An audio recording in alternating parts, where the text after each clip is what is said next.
Michael, thank you so much for the time. I really appreciate the chance to chat with you about New World Beat. It's a fascinating series. I really think it's interesting how you brought it all together. Thank you. Where did it come from? Where did the idea begin? Um, I was a musician for many, many years before I did anything to do with, before I got involved in the film scene. And I would think every single time I was on a bandstand sharing with any other artist and band, I would think any one of these people deserve their own documentary. And always noting that the scene in Toronto specifically was just so unique and robust and weird and electric and incredible. And these people were my friends, but I also revered them. And I just knew that they just needed to have more of, and I should also say that a lot of them didn't have any label representation. A lot of them didn't have any management. They worked at coffee shops. They were in their parents' basements. Like it's not, there's, Drake in the weekend, and then there's everybody else. But that everybody else is this like hotbed of unbelievable talent. And then I was on a cross Canada tour with a band, and the label asked us to tape some tour footage with like, old crappy digital cameras. And we did that, and that footage turned into a music video, and that music video turned into a bunch of more music videos, which turned into some commercials, which turned into television and film. And here I am. And it's kind of a really great sort of easy organic path in that yes, I'm now doing full-time film and TV, but I always have had and will continue to have my feet in the music scene. And with this show specifically, it's a lot of people who I'm quite friendly with, and it's also people who I've known from afar and revered and was even slightly nervous to approach, but thought this is going to be a great opportunity to finally work with. Um, and here we are. It really is true. Like this, I feel like the music scene in Toronto is one of the things that people know the least. We when we hear about Toronto, we don't often hear about it. I mean, you're right. Drake and the Weekend and everybody else is sort of the vibe. Hey, isn't it great for them? And it is that they made it big. But in the city, it feels like every corner has its own sort of heartbeat to it that's so unique and with different flavors. And having grown up here, I'm not even sure why Toronto. Why is this particular space so pregnant with musical talent? I think it's a number of reasons. First thing that comes to my mind is that it's a university town, and within these universities, there are a lot of a lot of music programs. And so that brings in a huge amount of young talent, 17, 18-year-old kids who are just so buzzing with talent, and they're just starting to get their chops together, and they want to have their first crack at playing live. And that's one thing. Another thing is that it's the most multicultural city in the world, and there's so many different pockets of it, and people are playing versions of themselves that they grew up with, and things that are based on their cultures and their religions and their own different type of friend groups and little mini scenes. I was kind of thinking about earlier how we branded the show as kind of the Toronto music scene in the singular, but it really it's a misnomer, is that there's multiple scenes. Is that the GTA is so big, and that if you go to any various pocket, the sound is going to change, and the taste is going to change, and the feel and the vibe is going to change. And so one of the things that I wanted to do with the show is like go from all of these different pockets, from this corner to that corner to that corner to that corner, and not only have the viewer be introduced to an unbelievable musician who represents that little nook, but also give them a figurative and literal taste of that part. We go to Scarborough to watch Afros go to her parents' house to make traditional West Indian roti. It's like it's not just about the music, it's about the whole thing. It's about the humans behind the music. That is so apparent. And I think that I love the blend in the series. Like we're sitting there, we're sitting having these conversations. Forgive me, your wonderful host. I forget what her name is. Lydia. Lydia is Yeah. just having incredible conversations with such a diverse group, and then invites them to perform Yeah. So it's not a music show, but it's not a people it's really about stories, It, which I think it's is comes out. It's very much about stories, and it was very intentional that it wasn't just going to be a show of performance after performance after performance, because that would lose all context and meaning and power. You, the viewer, have to understand who this person, this artist is, and where they came from, so that now you have been kind of ingratiated to that person, so that when you're listening to their music, it kind of makes sense on a spiritual level, and that's a huge part of it. The other thing too is I really do believe it is kind of both beautiful and radical to witness two musicians speaking in a non-superficial way for, Mhm. 45 minutes in length, is having really nuanced conversations about music, about art, and how all these other factors within their life is infused into the art that they make. It's like you don't see that on television. That was one of the main reasons why we wanted to capture it the way that we did. And the way that you bring it together, that you juxtapose them, I think is interesting as well because it weaves their stories together intentionally or not. You've got James and you've got Mingja and Charlotte, and they're all in the first episode alone, and they're sharing their stories, and you start to see threads that connect them Hmm. along the way, and you have the spirit of creativity, but coming from entirely different voices, and I think that's really fascinating to see that come out. One of the things that became apparent in the pre-production and then became really apparent in production and post is that we're all human beings and that we all Yeah. have a story and we all have ups and downs. And the way that we kind of structured the edit is that we present three different people and they're from three different walks of life and they have three different unique points of view. And then it slowly unfolds that there's some version of tension or struggle that they are a part of. And then the rest of the episode is about how they face that struggle and fight that struggle and work with that struggle to then achieve some version of a catharsis. If you think of James Bailey, what his upbringing was in the church, and then feeling alienated and ostracized. Well, what could be more cathartic than going back to the church that made him feel those feelings and become one with it while bringing his new identity inside of it? Yeah, absolutely, absolutely, and you get to see these stories of people pouring into their art out of their story, out of their suffering, and out of their struggle. And it's interesting bring up James, but there I know also other musicians come. In the second episode, I can't remember their name. Forgive me, but it's they talk about meditation, and Oh bringing yeah, that Kyla.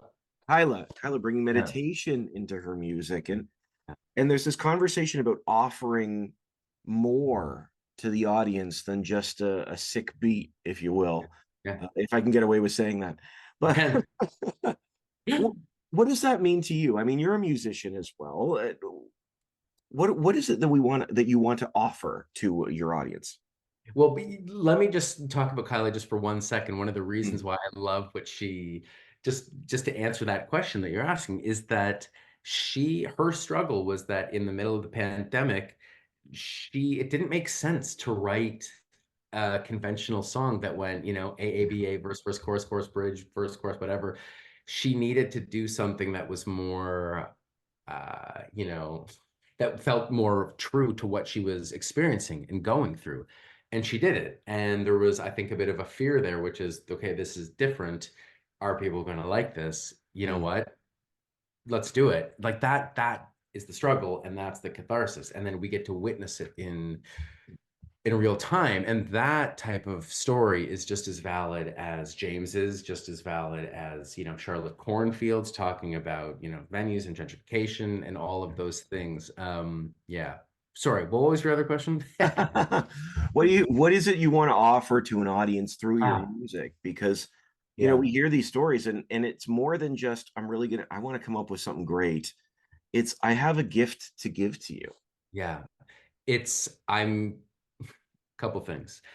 I want to give the viewer a front row seat into the Toronto music scene, but also an authentic view of Toronto itself. People that come here go to the CN Tower and the aquarium and a Jays game, and then they leave. Yeah. That is one tiny slice of the experience that is Toronto. This is not what that show is. This is people who live here and may have lived here for their entire lives, who have strong feelings about the city, who love this city that may or may not love them back. And we want to show that. And that's part of the grit and the stank of this city and living with it. The other thing, too, is that I really wanted to present a show that was completely devoid of all competition. I don't like competition. I do not like competition in art specifically. I've told this to a few people, but when I first got hired onto the show, the original concept was supposed to be a reality singing competition show, like a Canadian Idol.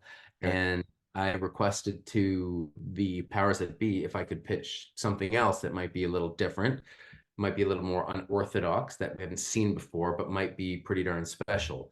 And, to my delight, they went for it. And with that, that was kind of my North Star, which is that let's just get together and talk about music and play music. And through those two actions, we're going to see so much humanity, so much community, so much spirit, and so much love. And that was kind of the intention. And it's interesting you use the word community too, because I mean, you hear these stories of these artists and they're with other artists, so what was it like working with them and all these connections? Um, and it seems to be that's part of the Toronto music scene is not only just having your own sound, but mixing them together. Is that the case? Big time. Everyone in this show, has a different sound and a unique voice, both, speaking voice, but also musical voice. But no one is siloed. No one is only doing their thing and not checking out something else. Most of the musicians in the show know of and have even worked with the other artists in the Hmm. show. And that makes it feel like a very cohesive, entangled, and sort of held vibe of the show, where it's like, yes, this city is so big and there are so many musicians, and I would have loved to have included way more musicians. But at least with the people that we included, you get to feel a really good representation of the sound of the city. Absolutely, absolutely. That there's such a broad spectrum, and one of the things I think is an interesting conversation that pops up off and on throughout the series is safe spaces. We hear creatives and they find a way to express themselves to their music, but that's sort of a safe space. That's what they're looking for, is a safe space for them. And I'm just wondering, in your perspective, what does it mean to create a safe space for the creative soul? It means that we are going to cultivate an environment where each and every artist is able to do and say and play and feel and think and be whatever they want without any version of judgment. It's my job as the producer and director of this show to bolster those feelings and to amplify that and to make them, feel as comfortable as they can to be whoever they can. Performing and playing is an incredibly vulnerable thing. It can sometimes, when people feel a little embarrassed to sing or to play, the reason why people feel embarrassed is because they don't feel safe. They feel like it's not safe. They feel like people are judging me and watching me. And that is inherent in the act of performing, because you don't always get to control who you are performing for and where you are performing. When I was in university, this is here's the perfect example. One night, I was playing at Massey Hall with my band, and it was one of the greatest nights of my life. The next day, I was playing at a children's birthday party at a carpet factory, and boy, did they hate it. You don't know what you're going to get. And that's part of the fun and it's part of the insanity of it. But I, as a musician turned filmmaker, am in this sort of unique position to say, hey, musician, I want to bring you in to my world and I want to jam with you. These are two different mediums, music and cinema. But it was one of my intentions to see, is there a way to artistically jam cross media? And that was part of, I think, the result of what you were watching. That's why when you watch the show, it kind of feels like the live performances are cinematic, because we are working with what their intention was with their music, with their artistry, and with their lyrics and whatever they wanted to bring forth. We thought long and hard about how to present that.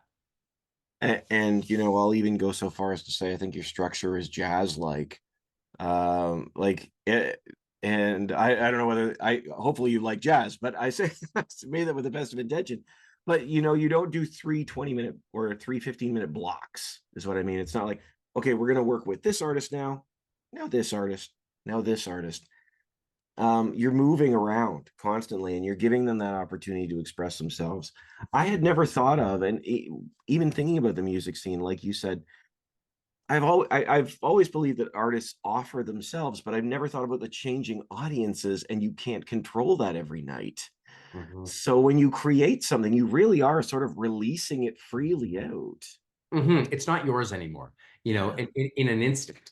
And so, it was really a joy and an honor for me to get to kind of construct with the artists and with my crew these spaces, these safe spaces, as you were talking about earlier, that are beyond safe space. It's like these are these imaginary worlds where we all get to kind of transcend together into something really beautiful and, dare I say, spiritual.